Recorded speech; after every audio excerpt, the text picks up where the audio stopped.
Welcome back, everyone, to the Research Works podcast here at EACD and IAACD in Heidelberg 2025. And our conference series is about to come to an end. And you can definitely say we saved the best to last because our guest here, finally in person, Professor Ana Carolina de Campos from Brazil. Hello and welcome. Hello, it's such a pleasure to be here. I've been willing to meet you in person, and I feel the whole podcast experience live. It's nice, isn't it? Like every time we were just talking about that when we would prepare. Our time difference is quite a big one. So it's early morning for me, late at night for you. And we always joke the minute we press record, something's happening in the background. There's a cat, there's a dog, there's a door. It's just or a baby. Life. Or a baby, yes. But this time we're in the lovely messiness of a conference hall. So there's plenty of noises and we've just embraced the experience. Amazing. Now, when I looked at what you're presenting throughout this conference, it's really quite diverse and you're involved in a lot of things. And it took me a little bit to figure out what I wanted to talk to you about. But this is something that I haven't spoken to anyone about yet, and it's just so important. It was your presentation titled Experiences and Reflections of Brazilian Adolescents and Young Adults with Cerebral Palsy about their educational trajectories. Can you start by telling me why this is important? Oh, yes, of course. Maybe I'll just start telling how we got here. Because as you might know, I'm interested in participation in CP. That's my comfort zone. But then when we set off to work with adolescents, and I say we because I have to acknowledge an entire team behind this, and especially Camila Santana, who was my PhD student leading this work, and she just had her baby, so I'm presenting her work. Oh, fantastic. Yes. So we teamed up with also with a group of youth with CP in Brazil. We call them our guides because they guide us through unknown paths because it's the first time we're working with young adults with CP. Yeah. So we started in our comfort zone looking at participation, but then once we teamed up with them, they helped us see things that we weren't seeing before and that we should definitely be exploring. Wow. And then education was one of these themes that came up very importantly from this partnership. They were craving to talk about this and several other subjects relevant to transition to adulthood, but this came up as one of the most important themes that they wanted to discuss and they wanted that research to address and that society becomes more aware about. So that's how we got here. I love that. And I love that, again, from your participation-based research, it's that listening to the voices, lived experience, helping us to direct what the questions are. And sometimes they're different to what we expect, which is why we need to hear voices of the people who we're doing research for. Yeah. And what was it about education that was the theme of what they wanted to look at? Why was it important? So, first of all, as a means to experience different life events that are relevant for all children and, of course, very relevant and not always a great experience for those who have CP because of the barriers that they face during their educational trajectory. So the path, but also the final stop, because not final stop, but where education leads them, because through education is how they become financially independent, for example, and they get to climb many other steps towards adulthood and independent living and autonomy in several life areas. So it's really a key thing during and throughout childhood, adolescence, and into adulthood. That is so significant, isn't it? Because how often are we told and taught as we're growing up the value of education, how it's the gateway to our future, what we get to do for the rest of our lives is based on our educational experiences. We talk about it so much, yet for this group of individuals, is it not prioritized? Is it, what are some of the reasons why? I mean, obviously they brought it up as an issue because it is an issue and that their experience is different. Right. Yeah. So that's our Brazilian sample. They didn't have access to education. Okay. But when well, at least this sample that we look it through, and we are aware that there are gaps, especially the ones with more significant involvement that didn't get included because they couldn't communicate. So I'm sure there are gaps. But this group that we were able to reach, they did have access to education. And what they shared with us was how it went for them. And even though many of them didn't have a great experience and perceived education as such a relevant part of their lives, that doesn't mean they didn't face many challenges because the activities were not adapted for their needs. Right. So they had to be very resilient and often felt that they should be moving along with their peers, but they couldn't be, but not because of them, because of the environment that wasn't ready for them. So it's not that it's not priority, but I think it's just not valued as should have been. It's such an important path for them. And so it's the environmental barriers, which is often the case for a lot of participation-based, Yes. isn't it? When we look at, I don't know, the Christian Eames family participation-related constructs, we talk often about the environment and the context. Mm-hmm. Can we talk more about what you actually did in this study and what that looks like? Yes, of course. So along with this group of 14 or 16 teenagers and young adults with CP, we came up with a survey. Mm-hmm. And so they helped us come up with the questions to be asked in a larger research, so we would know what's going on with the youth with CP in Brazil. So they called it themes in transition, and there are several themes across different life areas, and education being one of them. There are questions on inclusion, access, continuity, if they were able to continue over time in education.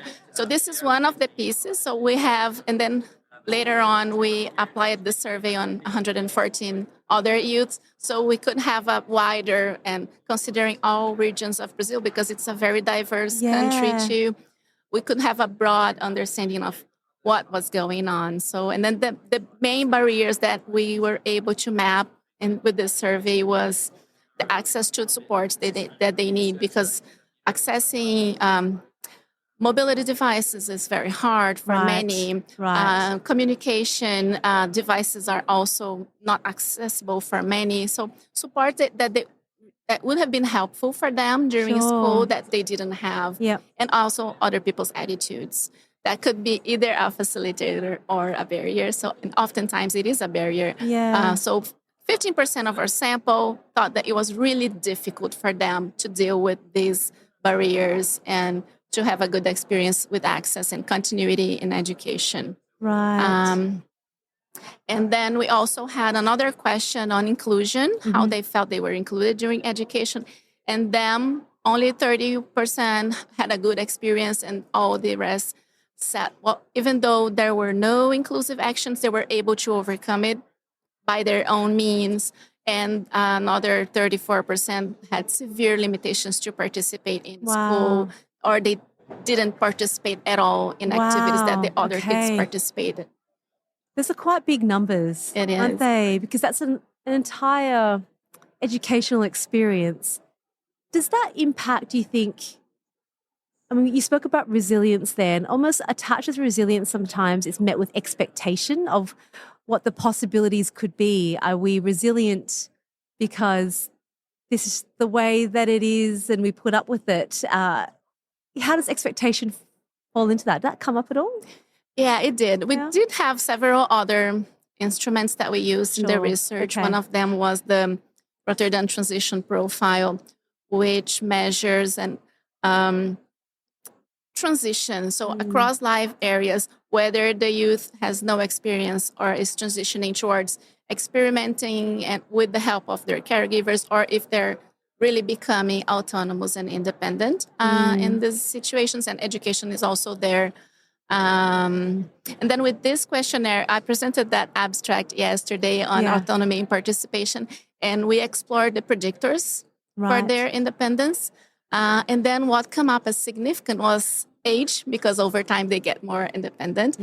That's expected. But also perceived self-efficacy.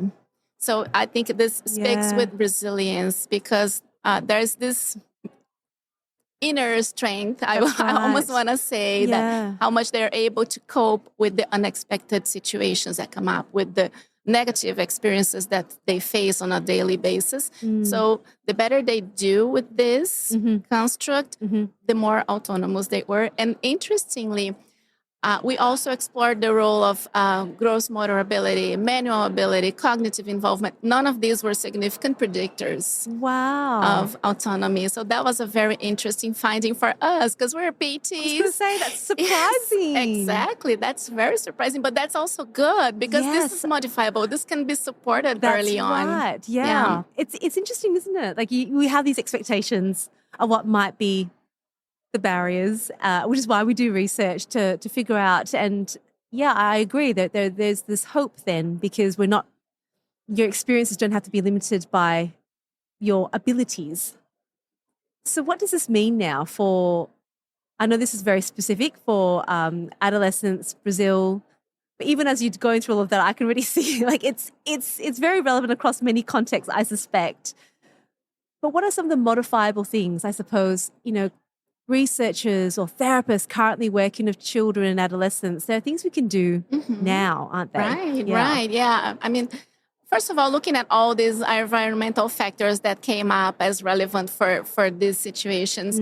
So adapting activities, listening to their needs and raising their voice so they could raise their voices and speak up, because sometimes they don't perceive that they can do it, right? Of course, yeah. So supporting these skills early on and making sure all children with CP are exposed to the experiences that all other kids are. So that they're not, and then making sure they are able to continue over time. Yeah, that's right. And I can see how that starts really early on. The support you might play in advocating for assistive technology, the time it takes to make sure that a child can actually voice their thoughts and their desires and their needs.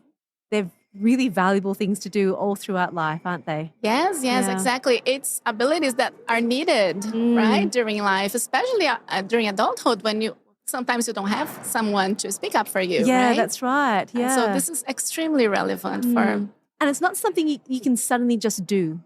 I constantly think about, it's a weird example, I don't know why it came to mind, but bear with me. How when I was growing up, back in my day, I should say, using a telephone was just so common. I'd pick up the phone, I'd call my friends, I'll just call. There was no texting option. And a lot of children, as they grow up now, they don't really need to use the phone very much. They just text. So having a phone conversation is actually quite a scary thing because they've never had to do it before. And it sounds strange because we used to always do it, but it's a skill. And I imagine for our children here, it's like that experience. You don't want them just to suddenly have to pick up the phone when they're young adults and having to advocate for themselves because they've never had the opportunity to have done it before. It's a skill. Yes, perfect. So that's exactly how we use the Rotterdam transition profile, because it comes from no experience to having a supervision or a support from a caregiver, then doing more and more by themselves until they're totally independent. If it doesn't start early, it's not like, I don't know, what's the adult age in Australia? Is it 18? 18, technically. Okay, you're 18 now. Young, so tomorrow you do everything by yourself. It's not a switch, is it? Exactly. So it is a process, and it doesn't happen at the same time for all areas of life. So, for example, another question that we ask is how much autonomy they have in the healthcare. So being able to formulate their health needs, even going to their appointments or scheduling their appointments. So these are all abilities, as we were speaking or as we were talking about, that they need to gradually be exposed to. So one day it really becomes a thing that can be done. But absolutely, and like the most important thing I think of there is consent. So to ensure that you can say yes or possibly no and ask for more information, because otherwise things are done too. Yes, this is such a relevant subject also. And it did come up as another, besides education, It did, how much information is given to youth with CP about their body, about their about intimate relationships that they want to have, but it seems that it's not allowed for them. It's not for them in many contexts that they within family or within a medical care situation. Sure, yeah. It is denied for many. Yeah. And it is a need. It is a relevant area of their lives, as we clearly saw when we started to hear them. I bet, yeah. And I think, at least in childhood, adolescence, your medical care, I suppose, and educational experience are kind of like a bit of a constant. You've developed a relationship with that institution potentially. And then as you transition to that adulthood, as we keep hearing and talking about, it's completely new systems and much more unpredictable. Layered on top of that, the confidence, the competency to advocate for yourself. Yes. Yeah. Very important. Oh gosh, such important work. So where to now? Because this obviously is great, but it always just goes, okay, now open can of worms. What do we need to do? I imagine you're onto that. Yeah, we can't stop now. That's right. We can't unseen these things. Right. Yeah. So they won't let us stop either, because this I have to give credit to Camila, because she created such a strong bond with this group that they are looking at, they're coming after us and say, okay, what now? So, and I think we need to start. I was hearing a great talk earlier this morning about guidelines for healthcare during transition, because there aren't available. No. So needed. Yeah. And I think we need to start going through that path, because as a physical therapist, if I see a patient today and I look for the evidence for what I should do, I probably won't find it. So we need to start gathering the evidence, coming up with guidelines. Yeah. So we know what to do. Yeah. And they're not left behind. Yeah, that's right. It's that final piece, really, isn't it? I mean, there's always so much more to come, but like, I don't know, Mark Peterson's keynote, and he made mention today, he got everyone to stand up and say, who's involved in adult care in any kind of way. And he wanted to really reflect that 10 years ago, hardly anyone stood up. But now the room was filled with people who are dedicated to this area, because our children grow up. Yes, I was talking to someone else yesterday exactly about that, because we both started as early intervention therapists. Yes. But we feel like we grew up with our kids. Yeah. And it's just, it won't happen. We won't break that bond. Yeah, now. That's right. You can't let go. I feel like you can't, like you said, you can't unsee. I've been a physio for 20 years. So some children that I met when they were just one. Yeah, exactly. What am I going to do? No. We need to support you still. And this switch started with me as a big, I was greatly uncomfortable with that, because I'm based in a pediatric clinic. And once my kids turn 18, they're discharged. And there's nowhere else for them to go. Yeah. And we are their reference service. So they kept calling us, okay, I need a prescription for a new device, or I need support for this. And oftentimes, I started very simple, very basic transition clinic to give some support. That was almost 10 years ago, to give some support to them. Yeah. And then over time, I realized that physical rehabilitation was not the main thing going on into adult life. They came up with mental health issues, and then the need for occupational placement, many other things. And then it finally became a line of investigation, because we realized that the evidence is just not there to help us. Sure. And I want to share with you one of the things that that I've done in my own home is exactly that. I can't handle seeing where the kids I've known for so long are going to go. And I felt very uncomfortable as well. I couldn't believe that I couldn't find a good solution for them. And they were fearful of it. Parents were fearful of it. And also at the time when they're 16, 17, you don't have enough time to think about what that future might hold, because you're still trying to get through the educational experiences like you spoke about. And so working with some of my families, I asked them, what do you need? And so as a result, we're hoping to start a new service that's called the Community Hub. And it's dedicated for young adults, and it's all about transition, but we start from 15. And I've really got funding for a youth and young adult coordinator. And the whole idea is that we spend the next 15 years looking for things in the community, being the catalyst to start looking at that linking, but taking that time. And yes, we'll have a gym, we'll have all those elements there, because it will build community. Amazing. And I feel like my heart is, yes, I'm a pediatric physio, but I might just call myself a physio now. Yes, exactly. So yeah, that's perfect because I've been hunting for solutions and I love that idea. And also, I have a nephew who has CP and he's 14, almost 14 years old now. But he's not independent. He does have some important cognitive involvement. Yeah. And seeing him and my sister won't let me leave the ones with more severe involvement behind either. So we need to find solutions for those for this group too. I love that. Yeah. Well, let's keep connecting on that. Yeah. Because this whole thing I've just said to the families, co-design it. Tell me what you want. How do we do it? Let's create a place that you can belong. You don't get left behind. Mm-hmm. Perfect. Well, we've transitioned a fair bit through what we started talking about, but I think it's all very relevant. And I just love speaking with you. Your passion, your clarity of thought, your vision for the future is one that inspires me. And I'm all the way in Australia and I read your stuff that you write in Brazil, but you're so collaborative and you're just a great teacher. So thank you so much for being here today. Thankful, It's just such a joy. It's such an honor to be here. You guys, I mean, I'm also in love with knowledge translation and dissemination, and I can't not say how great this initiative is. So congratulations. Thank you so very much. Thank you. Yeah, well, everyone listening, I hope you really enjoyed that. We're about to come to an end of our entire podcast series here at EACD, but what a way to finish. So thank you once again for listening. There'll be a summary one. We'll record that soon. I'll let you know about that one in a bit. We'll do a qualitative analysis and everything we've spoken about. But for now, thank you again. Oh, thank you. And we'll talk to you all again really soon. Bye. Bye.